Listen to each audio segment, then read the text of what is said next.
Good morning everybody, and welcome to the latest part of building the DJH 2MT kit. And yeah, my ever-present companion is behind me, so I've got to sit closer to the camera. So last time we did various bits of the motion, and they're all in this bag ready to put together. I'm not going to put it together yet because there's more motion and certain other bits to do, and then I can go and paint the chassis. So we've got the chassis in the cylinders. We've got a bit of rust on it from the what we did last week, putting the brakes on, but we can clear that off. And what I do for that, I get, when I take this apart later to paint it, I use, I get one of these, this got some stuff in it, but I get one of these zip top bags and I put a couple of drops of sewing machine oil in it, and then I put everything in it, all the axles, screws and everything. So that keeps it relatively rust free. The wheels will be cleaned up before I paint them, but we're at the stage where we can certainly think about painting the chassis, and I will try and paint it this week. So but before we get to that stage, we've got a few things that we need to do. We need to clear up on this page. So if I hold it a little bit closer to it, so we've got the draw hook and the mounting for that, and there is an M2 nut which has got to be soldered on. If you do make this kit, you will find that the hole in the rear frame stretcher isn't big enough, so it needs to be drilled out 2mm to fit the M2 nut and bolt. The bolt will have to be cut down because they provide umpteen of all the same length, and you're expected to cut them down to however you need them, but then that's as it is. The other thing that we need to do is we need to do the rear bit of the motion. So we've got the eccentric link and all that to do. Now what I've got is I've got all the bits that I cut out from, so these are all the motion bits for the back end. But one side, I had a dry run yesterday to see if there are any problems. The only real problem with this is doing the this bit here, if you can see it, this bit here, the eccentric link, because one of them is full width etched and the other is half etched, and cutting it out with a knife, I use a scalpel with quite a good sharp blade in it, it still distorted it because it's half etched. So just take care when you do that. Now, if you remember what I said about this kit, what we're doing with this kit is we're making working lubricators. The lubricators that DJH supply have got no linkage, and it is quite a visible thing on this. So like I said last time, I've got a set of either 4MT lubricators from Dave Sharp at MOK, and what we're going to do is we're going to adapt the bits in there. So I will use the lubricator castings because they're nice brass castings rather than white metal. They are slightly bigger than needs be, but hey, who knows? Who cares? As long as it looks okay. But the thing about it is the motion is on the outside, and it is quite noticeable that it doesn't work, or there's no linkage between the expansion link and the lubricator. So what I've done is I've prepared the lubricator stuff to a certain extent, but I've got to make it detachable. So, sorry, talk amongst yourselves while I open the bag.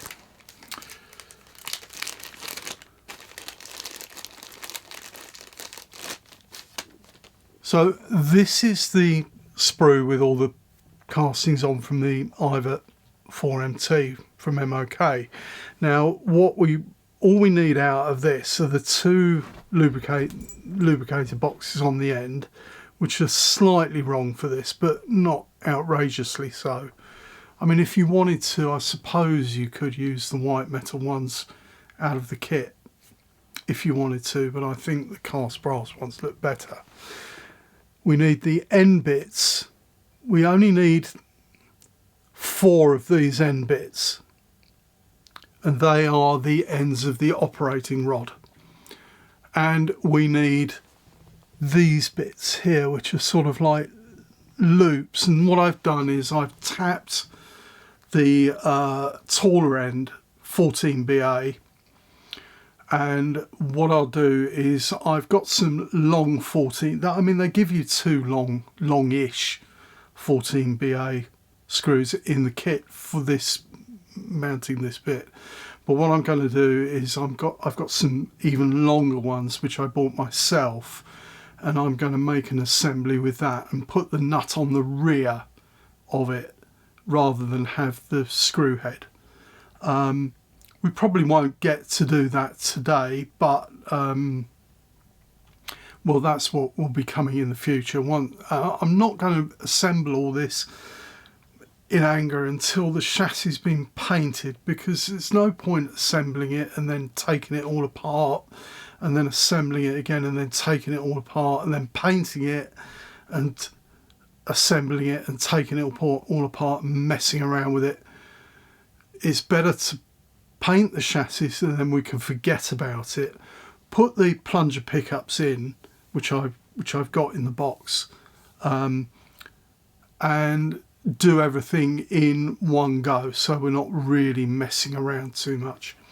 Now what I'll do is I will reposition the camera and get my work surface out, and what I'll do is I'll assemble the various bits and pieces that we've got to do at this stage, and then put them away ready for when the chassis is painted.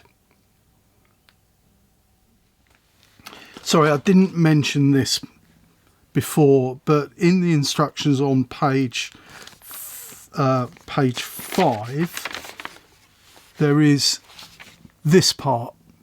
Now I haven't used this part, I've taken it out of the package, and what it is the motor mount, but it's intended for an RG7.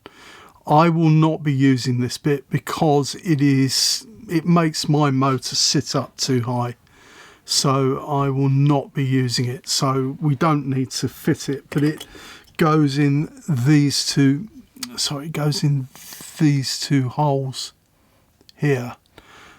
What I've done, if I mentioned in the first bit, is I've drilled out this hole in the rear frame stretcher 2mm so I can fit a nut for the drawbar. So that is what we'll do first. I'll just give my soldering on a little bit more oomph. Ooh, hopefully the chassis won't run away. So just kick it up to 460 degrees.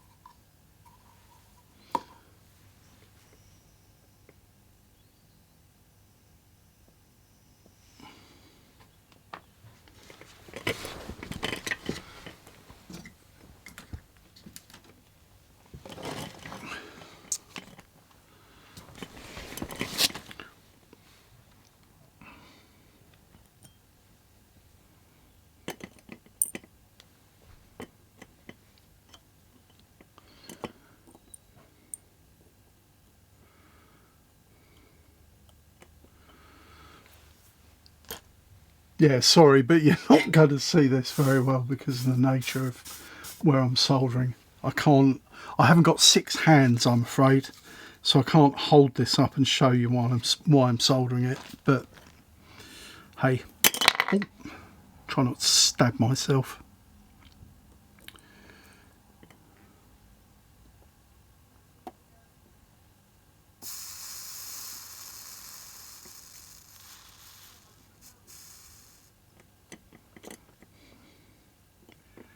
Yeah, that's not centered. When you do this, make sure the nut is centered. I might have to resort to something with a bit more oomph. Let's see. My soldering iron is 65 watts, but it's not got brilliant recovery, so sometimes it struggles with the larger assemblies.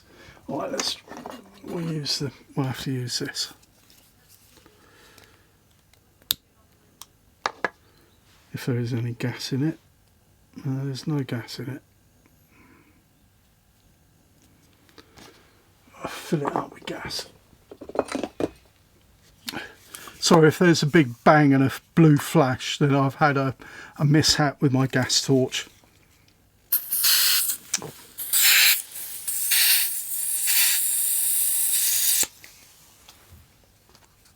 Oh, that's cold.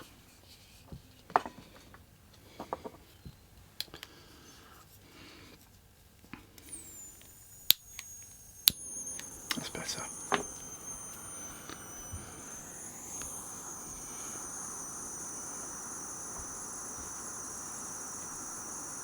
Right, that's perfect.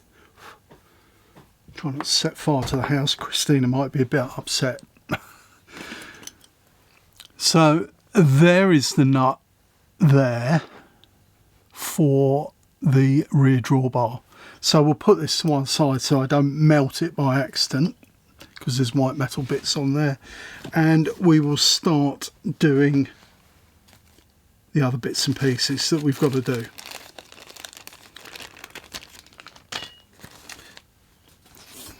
So, well, I've done the nut for the drawbar, why not do the drawbar itself?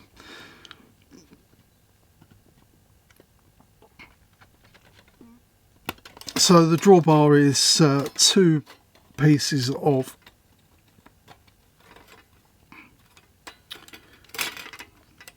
brass.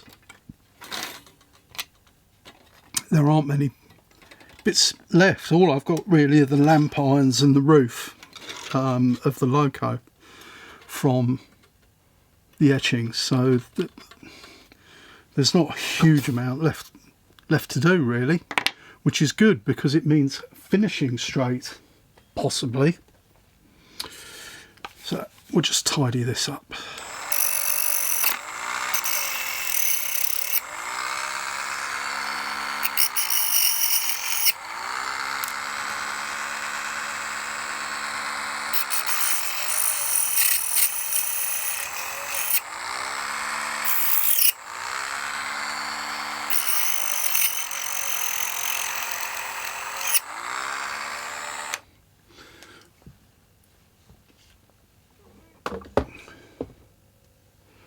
Okay, so there are the 2 bits of your drawbar, and well, it's pretty. All you've got to do is laminate them, solder them together, try and get the holes reasonably lined up. I mean, you could use my method like I used with the smaller bits, and that we're going to use again in a minute, which is use drills to hold them, but I'm reasonably confident that I can do this without drills.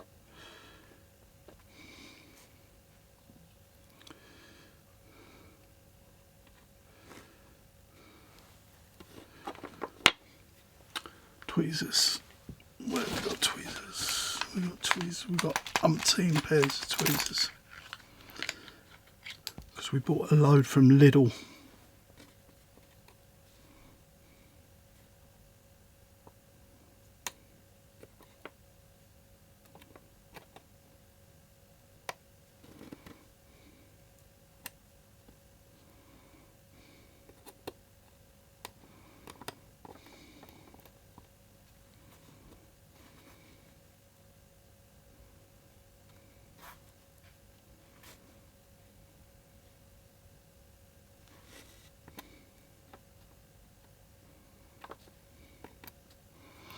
So that looks pretty good. And well, what you can do is you can, if there's any sort of mismatch discrepancy, you can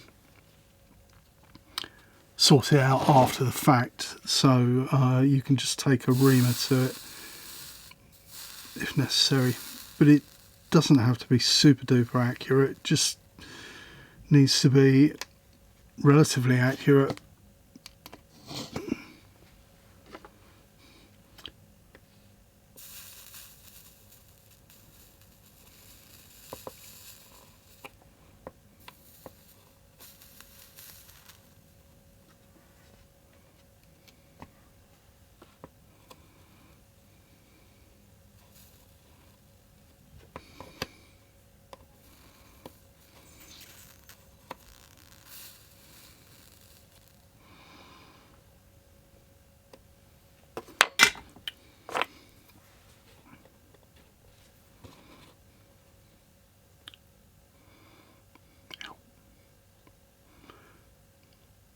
Yeah, not surprisingly, it is quite hot.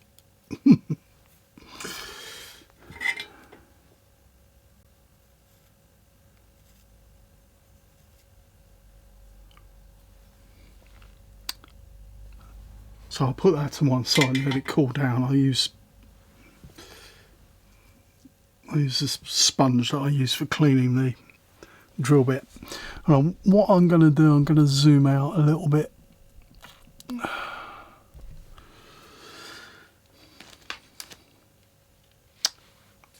Right, the next thing to do is the reversing rod. So this is the reversing rod up here. We will just do the reversing rod. We won't do the lifting links yet because we need the other bits of the motion to be in place. And it's a little bit strange the way that this works because you've got multiple etch parts in copper, in brass again, copper, what am I talking about? And to keep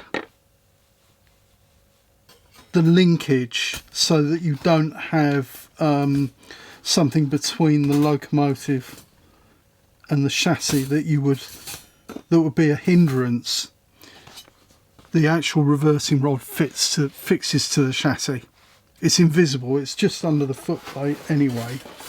So let me get the other bit. So the other two bits are on this bit. And again, it's just a question of laminating it.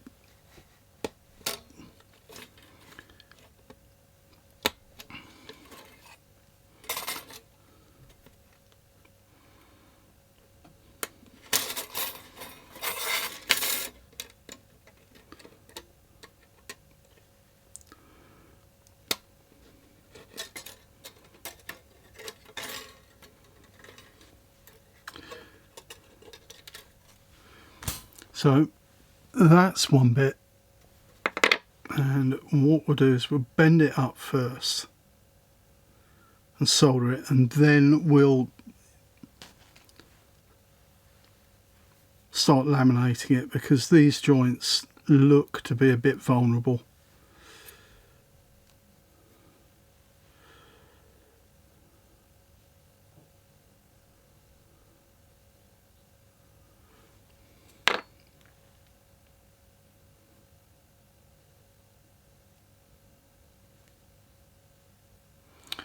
Right, just need to right, so this bit is on the outside.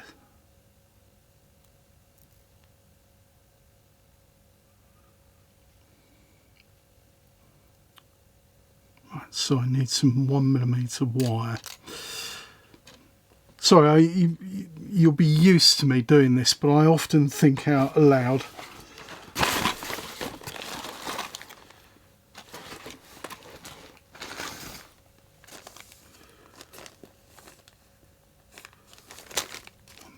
Oh, that looks like 1mm.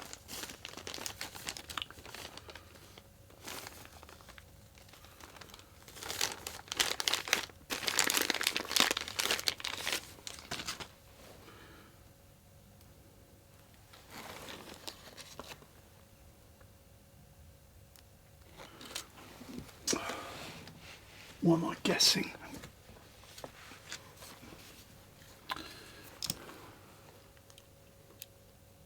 Yeah, that's 1mm.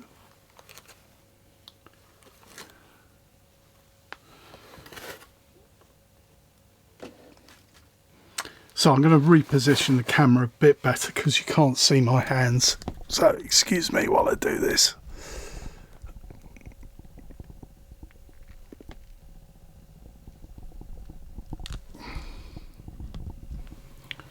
And I dropped the wire. There it is. Oh dear, can't get the staff. Right, so we'll strengthen this first and then see about making it up.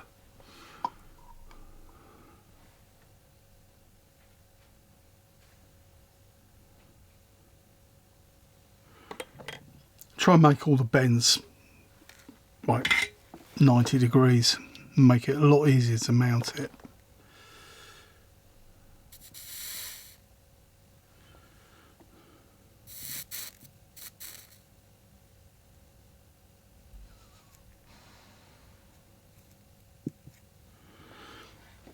Okay, so that's that bit. Now what we need to do is we need to mount this bit on it. But what we've got to do first is we've got to drill a 1mm hole.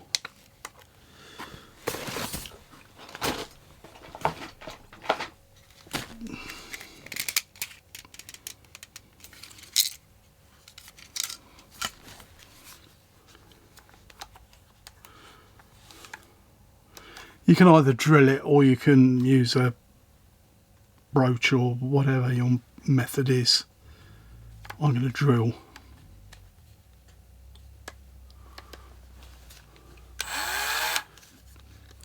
Yeah, if I can get the drilling so it's parallel. That'll have to do.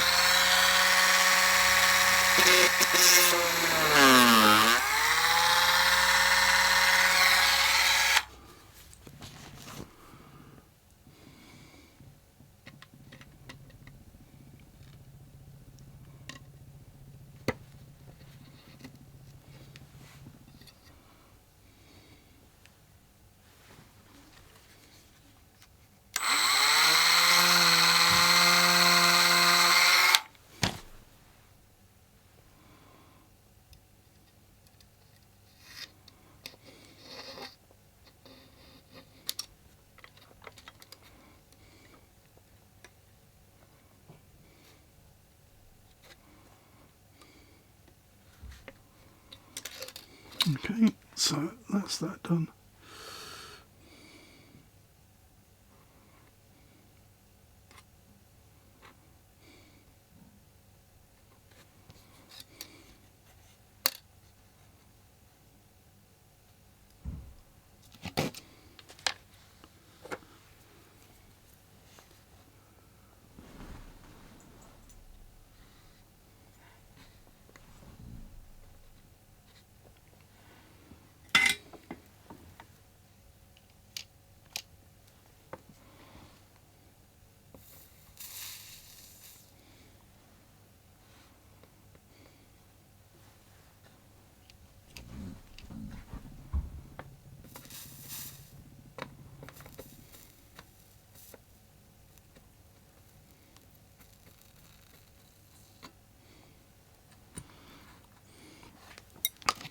And then just solder it up. That's all you've got to do. That's all you've got to do. It's not entirely rocket science. It's not sort of a big deal, really.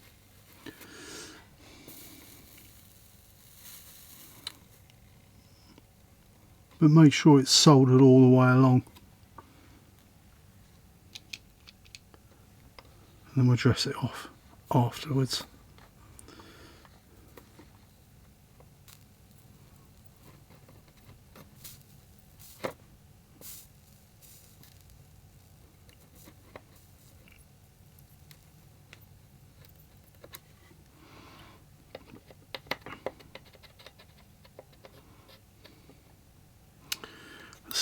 looks like.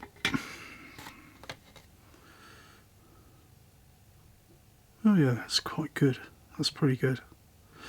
Right, so there it is. I've left the wire in it for two reasons. One for handling, and the other reason is there's another bit to go on this, which is this bit, and that goes on the back. So we'll remove this bit. I'll drill the 1mm hole first.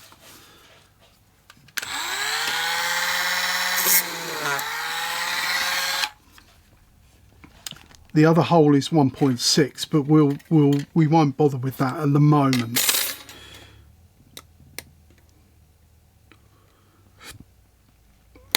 Oh, yeah, well, scalpel blade broke. Brilliant.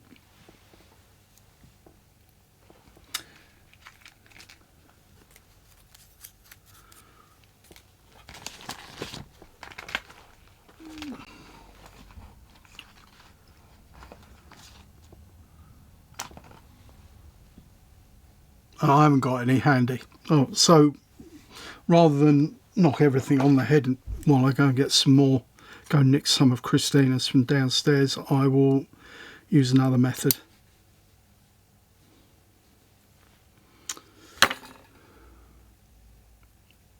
Just bear with me, sorry.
I've got a hole that's all the way through.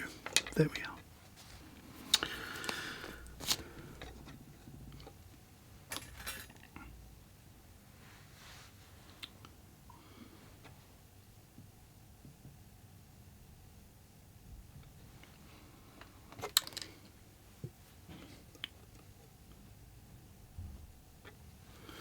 This is the bit on the back.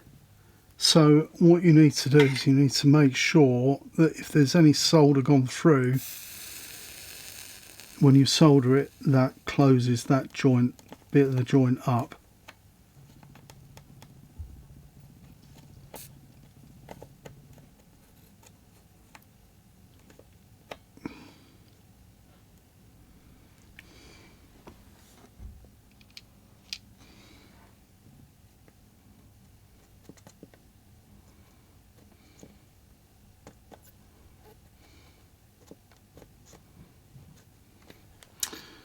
So I've got all my hand in the way, you can't see anything.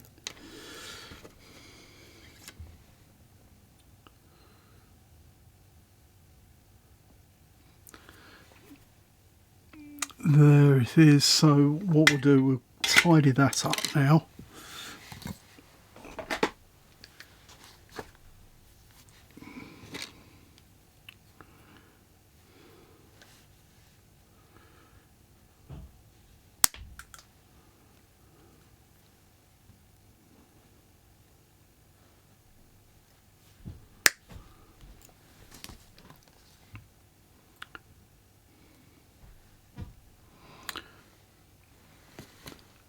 There it is, the reversing rod, and what it does is it goes, basically it goes there, it goes over that rod there, but it is designed for the old style motion bracket, so you might have to adjust it. So I think probably will be better soldered inside, but we'll come to that a little bit later when the chassis is painted. So I'll clean this up off camera and do it. Worry about it later. So drawbar, reversing lever. So we'll put those to one side and clean them up. The other thing that we need to do is the motion, the back end of the motion. So you've got this bit, the return crank, the expansion link, and I can never remember what this bit's called, but that's what needs doing next. So I've done one side and I've got all the other bits in here. Now there is a very, very small screw. It's an unusual screw because it's shouldered and it's steel, and you need to be careful that you don't lose it. That is it there. Let's try and get the autofocus. Oh, I'm too close to it. But yeah, it's a shouldered screw, and there's a certain amount of tapping and everything that you need to do, 12 BA. So I'll put that to one side carefully so that I know where it is, and we'll deal with the rest of the motion.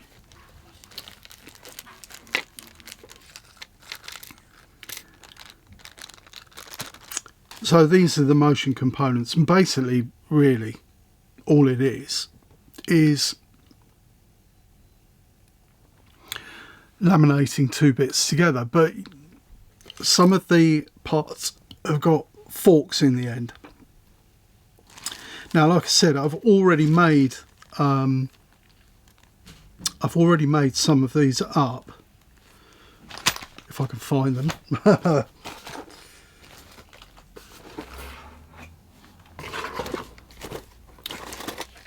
And if you do what I've just done about making them up in advance, make sure that you get a pair. The last thing you want is you want two of the same side. Where do I put them? They're not in there, that's last week's stuff. Sorry, I'll stop the camera for a bit. I've got to find these bits. I need another special tool as well out of the bottom drawer down there. So I'll just stop the camera for the moment while I look for these bits. And then I'll come back and talk to you again. Okay, welcome. Sorry. Okay, welcome back. And that was quite a fruitful search, because not only did I find the bits that I'd already made, so that's these various bits here, I also found some scalpel blades. So I found another packet of scalpel blades. So anyway, so I've got to be really careful of that one. That's brand spanking new blade, and well, I shed blood in most ways. I don't want to shed any more blood than's necessary. Joking aside, there's a certain amount of folding to do with these bits. Now I'll try and zoom in a bit so that you can see this. Now this is, so maybe I shouldn't have zoomed in so far.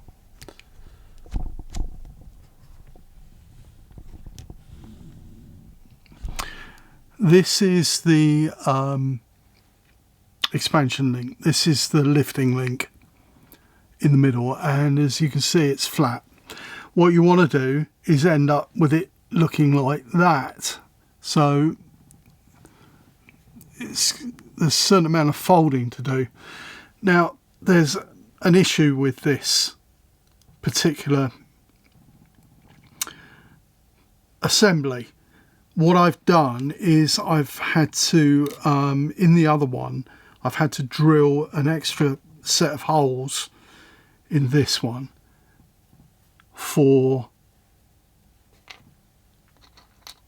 this rod, because otherwise it is at too steep an angle. You can either, what they're doing is they're basically getting you to make the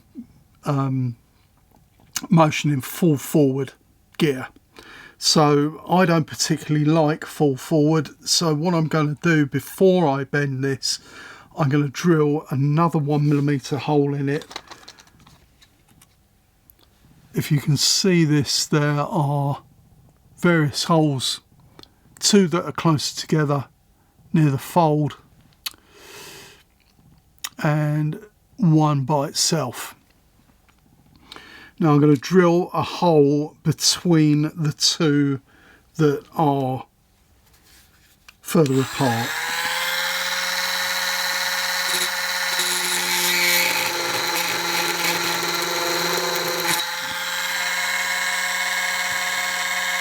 So we'll start it off.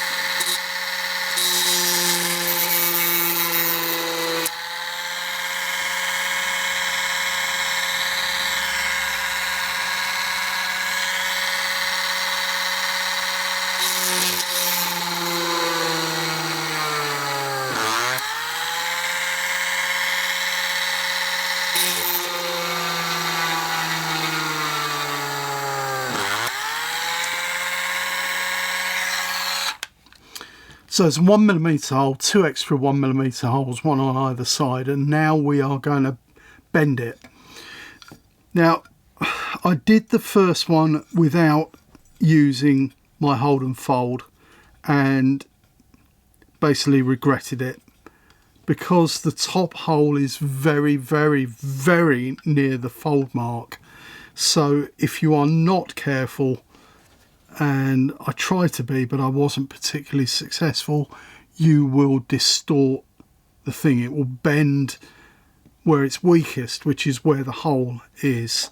The bend marks do not go the full width of the part, so you have to be, it's better to hold it, and I'll do it that way.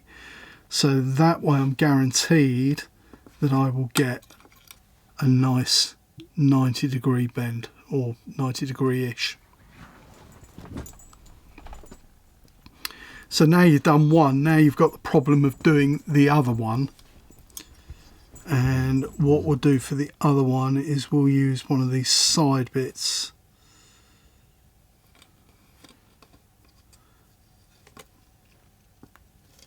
And then we have to use something to get under it to bend it.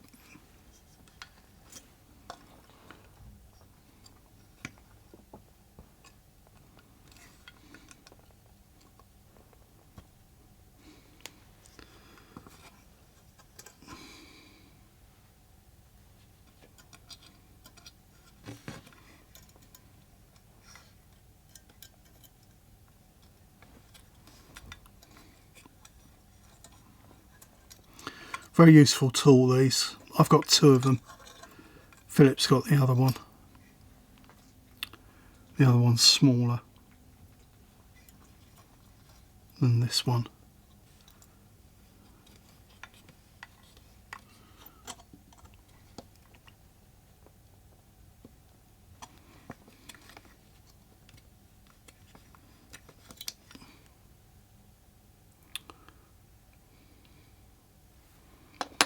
So it's not too bad.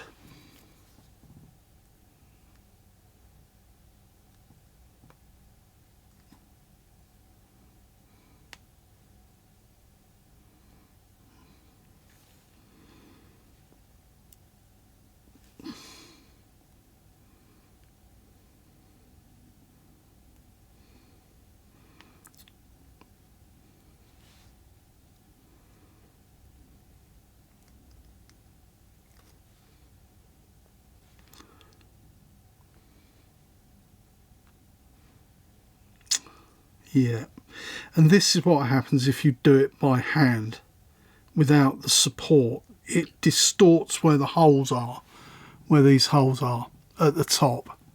So there's going to be a certain amount of manipulation and, well, to be honest, swearing.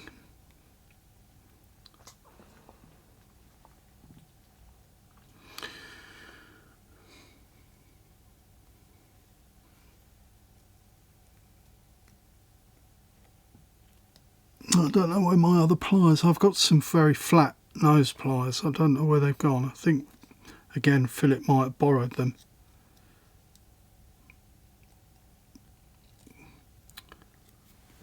So anyway, there's the sort of rough U shape. You want the top as flat as possible and the bends at the top as close to 90 degrees as you can get it. Now, there's the motion bracket. You want to check that it fits.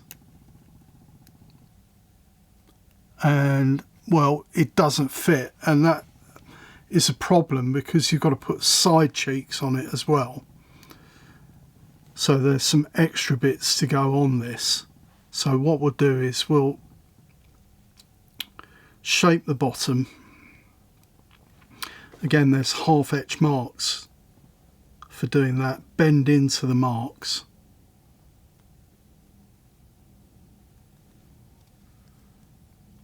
You can use the hold and fold to do this if you want, but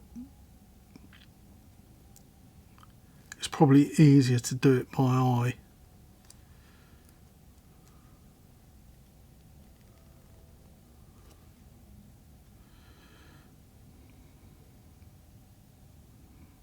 Yeah, that's not good.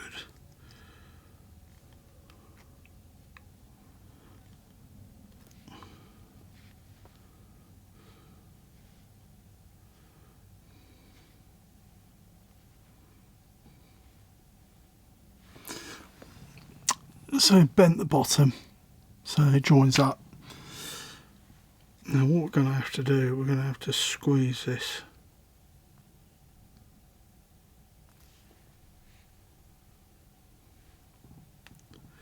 This is probably the hardest bit of the kit so far, doing just these two components. Very often these bits are cast in the more expensive kits. See, now it fits between the pivots on the motion bracket. So what we can do from now is to, if I can find a drill the right size in here.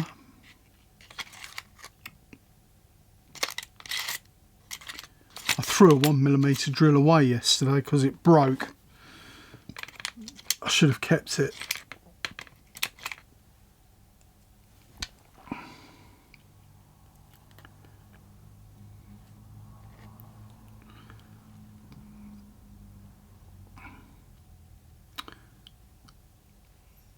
So I've used the drill to hold it in place, and what we'll do is we'll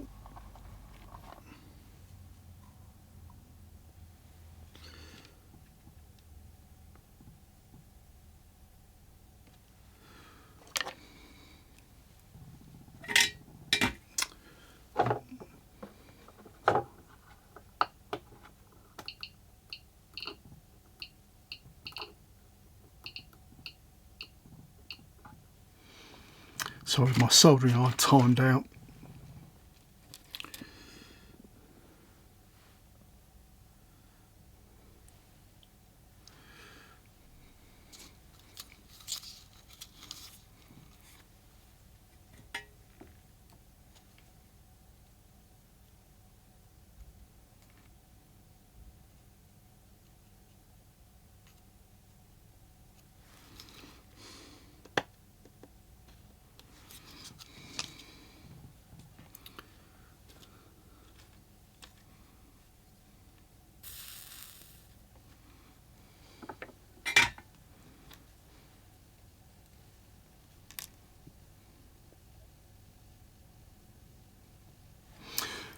So there's the basic shape, and well, all you need to do next is you've got to solder the cheeks on, but of course I haven't drilled them out with the extra hole, so we'll do one and drill the extra hole and then do the other one.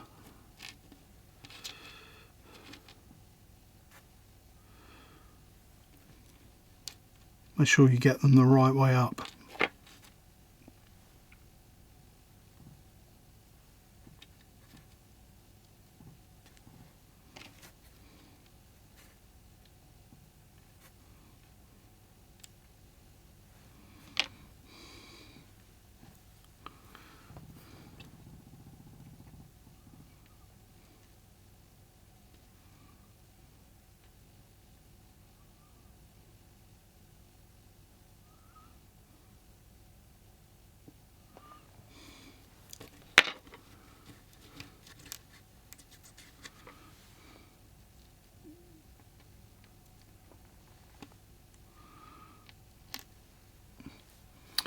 And yes, this is what it looks like. It is extremely fiddly, but this is one of the most crucial components in the whole kit. Your motion will not work properly if you do not take a bit of care about this particular bit.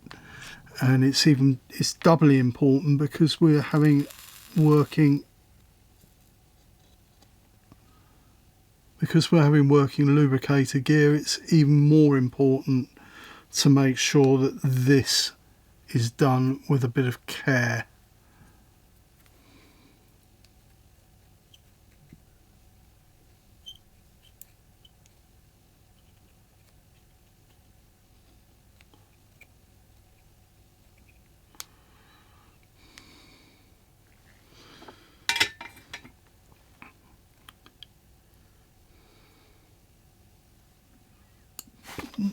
With a bit of care, and I just drop it on the floor. Okay, so I'm back now. I went off camera to actually save you all from the bad language, because yeah, well, there is a certain amount involved in making these.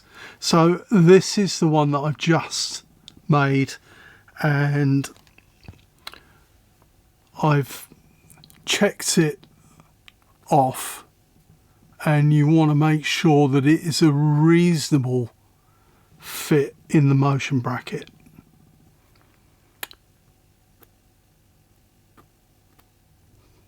Yeah, it's a reasonable fit. It's better on this side, but these are not handed. You can actually put them in either side. These are not handed. So we'll put the two expansion links to one side, and we'll do the next bit. So if you remember what I said, all the other bits have got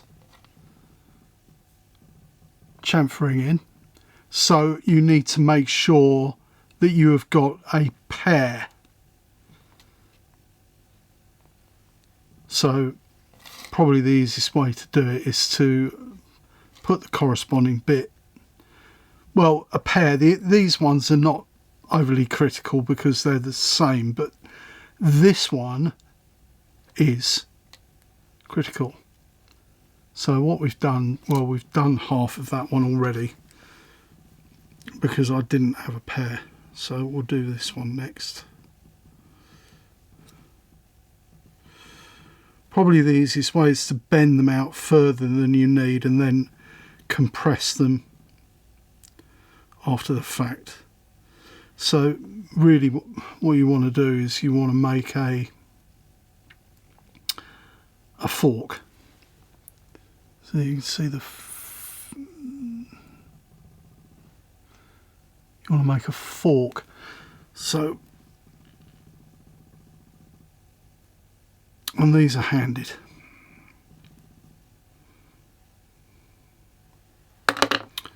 So you've got to drill again.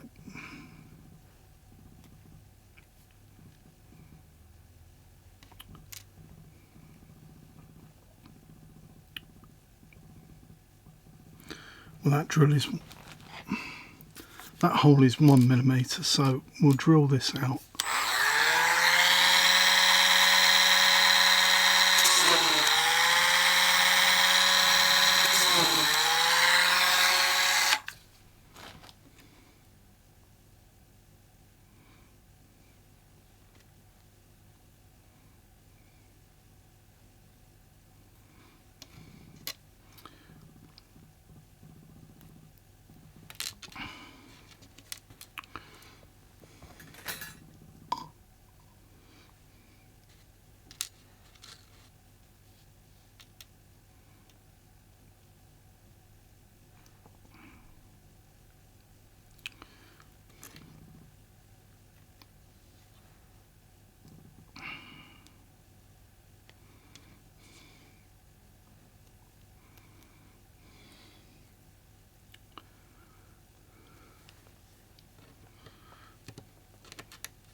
And because we've got a fork on one end, we can't put it flat on the baseboard because you need to form the fork before you solder. Oh, I don't know what it is about today, but I keep propping everything.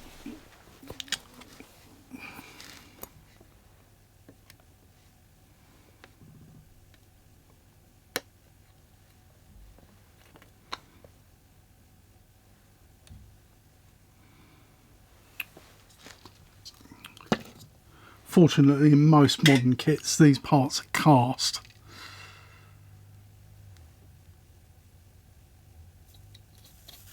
But it is an old kit.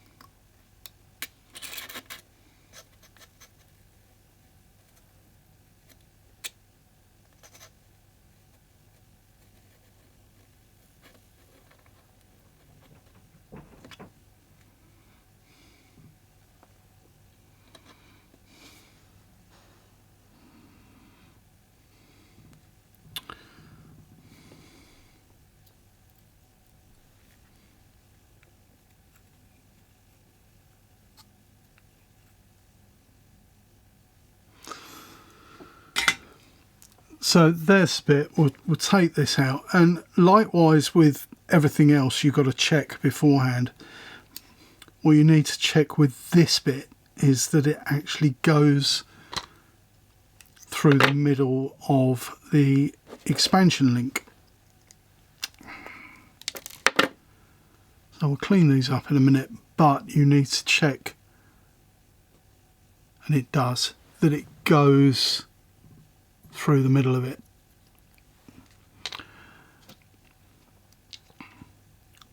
We'll clean that up in a minute, so we'll put that to one side. Now there's just a few more bits to do. This was the bit that I mentioned at the start, the eccentric link. One half is a full width etching and the other is a half etched. Now the instructions say for the top hole of this to drill one bit out 1.4 and tap the other bit 12BA. Don't bother doing that, just solder them together and tap the whole thing 12BA, because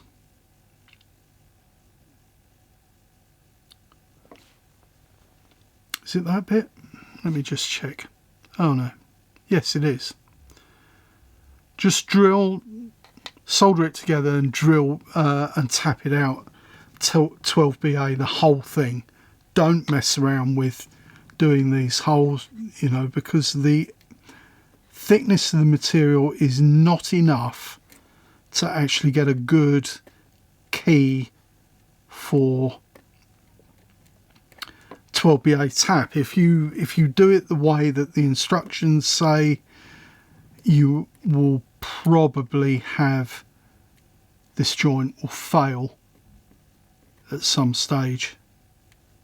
I've made a number of DJH kits with outside motion like this where that has been the instruction. The first one that I made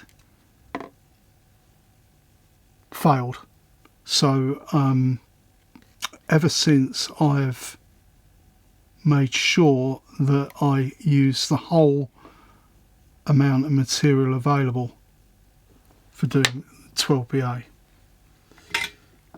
So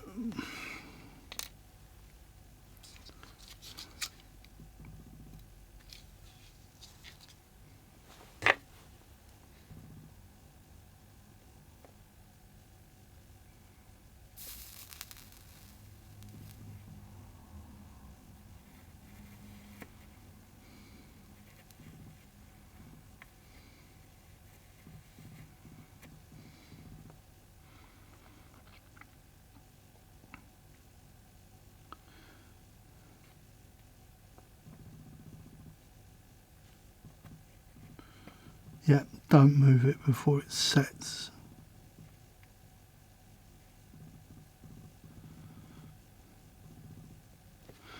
Just leave that for a bit. And we'll move on to this bit.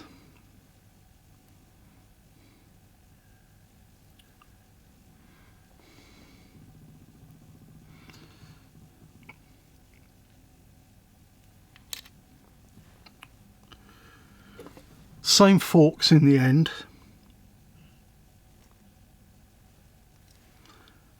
Don't have to worry too much about this one because it's not handed.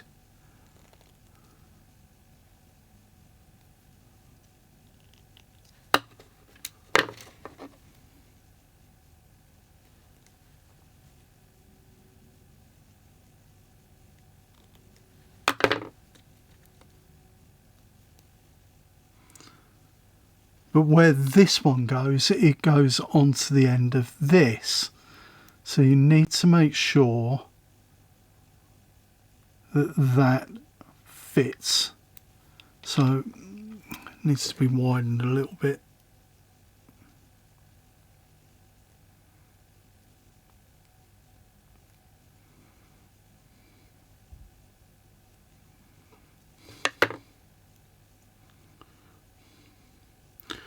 And if by accident you make them too wide, well, you can pinch them together. It's no big deal, really.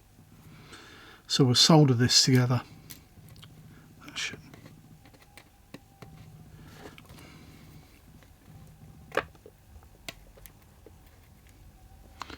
Put that over there, put that over there.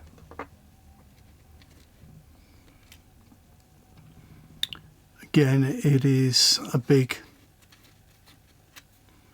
so it's 1.4, well, it's 1.6, but it doesn't matter too much.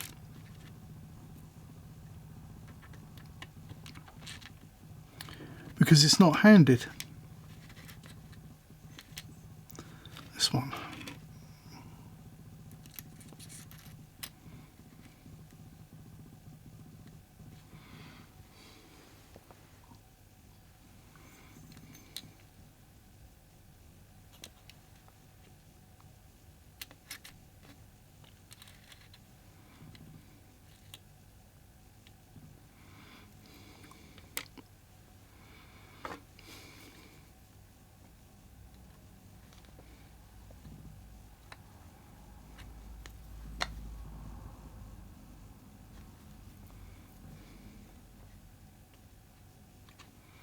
And like I said, if you want to use the 2 drill method, you can, but there's a little bit of a problem doing that in that the end is forked. So you want, one end will be off your work surface. So we'll do it like this.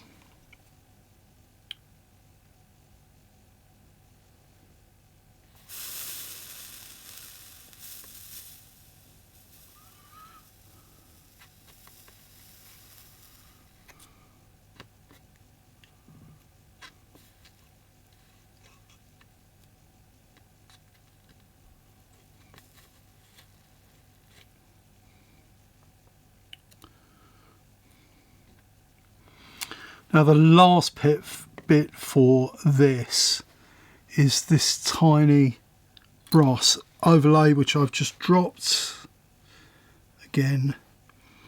And what that does, that simulates the roller bearing cover. You can't actually have it, well you could, but DJH have given you a cutout rather than a sort of a cup shape one, which is more prototypical.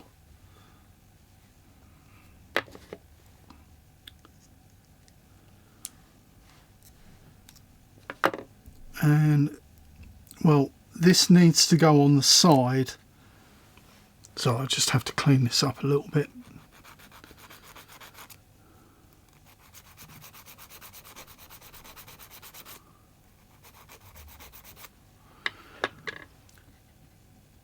So this goes on the side that has got the fluting in the rod. So we'll put that on and we'll try and line it up by eye.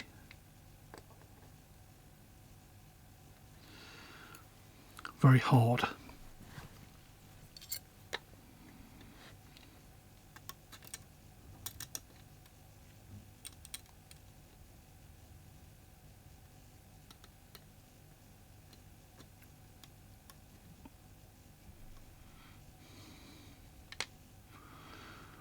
That's pretty good. I'll probably mess it up by putting flux on it. Yeah, I'm going to mess it up putting flux on it.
So there's that bit. Now, you know I mentioned that little screw at the beginning, the shouldered one. What we'll do is we'll prepare this, the return crank or the eccentric crank, and we'll connect it up like this one is. So I'll just do that off camera and then describe what I'm going to do, because it's quite fiddly and you won't actually be able to see what I'm doing. So I'll do it and describe to you afterwards what I've done. Okay, so what I've done off camera, I was right. It would have been an exercise in futility to actually show you what I was doing because it was so small. What I've done is I've done the eccentric and this rod, fitted them together. Now the small shouldered screws that I mentioned, there is quite a bit of play. So what I've done, you know, I'm sorry, but you are not going to be able to see it probably. I have made, without losing a finger or anything, I've made some washers to go in between the rod and the eccentric, because there's too much play. Now, how we can cope with this, when we when we come to paint the locomotive properly, not paint the chassis, I can use some brass coloured paint on that steel screw, so it will look like it's got a domed cover over it like the real one has. So the only other thing that I've done is that I made a standard 4 from Dave Sharp's MOK kit, and in that there were these parts. Try and find the autofocus. Where's the autofocus? Oh, it's over there. Right, so in the kit there were 2 of these parts. They were optional, they were not included, and what they are, they're going to be the lubricator operating arms. So I've got 2 of those from there. Now, if you're not fortunate enough to have a MOK 4MT knocking around that you have not used all the parts of, you can get the correct operating parts from Ragstone models. Andy Beaton does them. So that is it. So what we've done draw hook, we've done reversing rod, we've done the rest of the motion. So these are the bits of the motion you can see here, bits of the motion, 2 operating things, and like I said, these eccentric cranks, they're tapped 12BA at both ends, because you will need to fit it on the crank pin on the chassis. So it goes on here. And well, that's about it for the moment. What I will do is, during the week, I've got to work 3 days next week, but I'm not working on Friday. Next week I will paint the chassis on Friday next week and talk to you the next time about what needs to be done with the chassis, and then we can start assembling the motion. Because if you remember what I said about this being a different size to the one that was originally in the kit, the cylinders now need modifying to allow the body mounting screws to pass up from underneath, but we'll do that the next time. Thank you for watching, and well, now I'm back in the groove. There'll be video updates regularly, and to be honest, we're not that far off completion. Thank you for watching.